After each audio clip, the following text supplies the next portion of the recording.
പത്മ പുരസ്കാരങ്ങളിൽ 3 പുരസ്കാരങ്ങൾ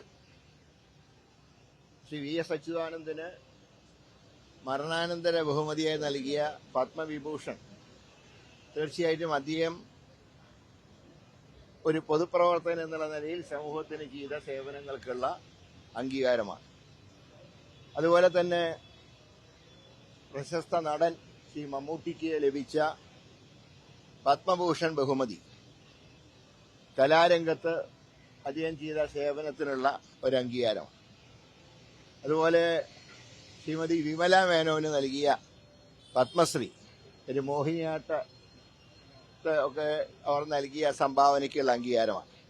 ഈ 3 അംഗീകാരങ്ങളും സ്വാഗതാർഹം. മറ്റു പുരസ്കാരങ്ങളെ കുറിച്ചൊന്നും ഞാൻ അഭിപ്രായം പറയും.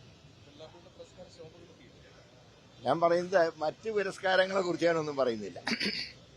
ഈ 3 പുരസ്കാരങ്ങളും നമ്മളെ സംബന്ധിച്ച് സന്തോഷമുള്ള കാര്യമാണ്, അഭിമാനമുള്ള കാര്യം.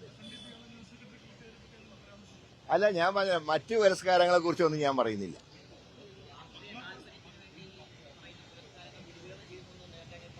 തീർച്ചയായിട്ടും പത്മ പുരസ്കാരങ്ങൾ ഒരിക്കലും രാഷ്ട്രീയ നേട്ടത്തിന് വിനിയോഗിക്കാൻ പാടില്ല. അത് ശരിയായ നടപടിയല്ല. ഇതിലൊക്കെ ചില ദുരുദ്ദേശങ്ങൾ ജനം കാണുന്നുണ്ട്. അത് തെറ്റാണെന്ന് പറയാൻ കഴിയില്ല.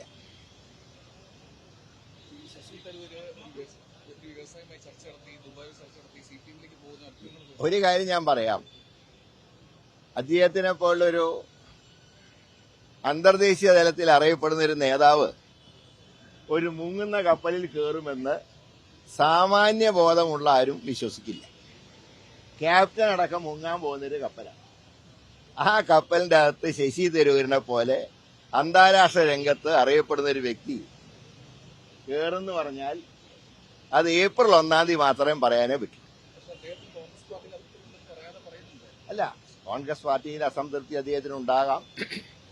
വിശേഷിച്ച് മഹാപഞ്ചായത്തിന്റെ സമ്മേളനത്തിൽ അദ്ദേഹത്തിന്റെ പേര് പരാമർശിക്കാത്തൊരു കാര്യത്തിൽ അദ്ദേഹത്തിന് പ്രയാസമുള്ളതായിട്ടാണ് ഞാൻ മനസ്സിലാക്കുന്നത്.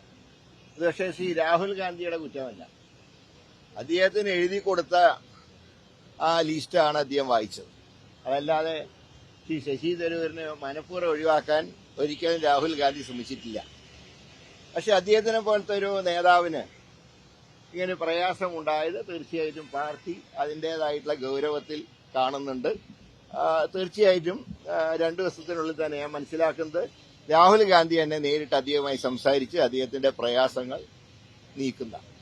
അപ്പോൾ സ്വാഭാവികമായിട്ടും അതൊരു ഫുൾ ടൈം രാഷ്ട്രീയക്കാരനല്ലാത്തതുകൊണ്ട് ഇതുപോലത്തെ സംഭവങ്ങളൊക്കെ അദ്ദേഹത്തിന് വല്ലാതൊരു വേദനിപ്പിക്കും. ഇപ്പൊ ഞങ്ങൾക്കൊക്കെയാണെങ്കിൽ ഇതൊന്നും ഒരു പ്രശ്നമല്ല.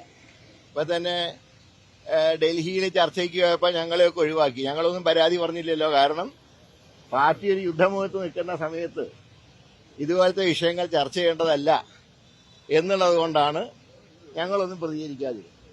അപ്പൊ പാർട്ടി ഒറ്റക്കെട്ടായി നീങ്ങണം, ഇലക്ഷൻ ജയിക്കണം. ആ ലക്ഷ്യത്തിലാണ് പാർട്ടി പോകുന്നത്. അപ്പോൾ അതിൽ തീർച്ചയായിട്ടും ശ്രീ ശശി തരൂര് ഞങ്ങളോടൊപ്പം ഉണ്ടാകും. പാർട്ടിയുടെ വിജയത്തിന് പ്രത്യേകിച്ച് തിരുവനന്തപുരത്ത് അദ്ദേഹത്തിന്റെ സേവനം അത്യാവശ്യമാണ്. അല്ല, ഞാൻ ഇതിനെക്കുറിച്ച് കൂടുതൽ പറയുന്നില്ല. ഇപ്പോൾ ഒരു ഇലക്ഷൻ ടൈമാണല്ലോ. ഇപ്പൊ അതുപോലത്തെ വിഷയങ്ങൾ ചർച്ച ചെയ്യേണ്ട സമയമല്ല.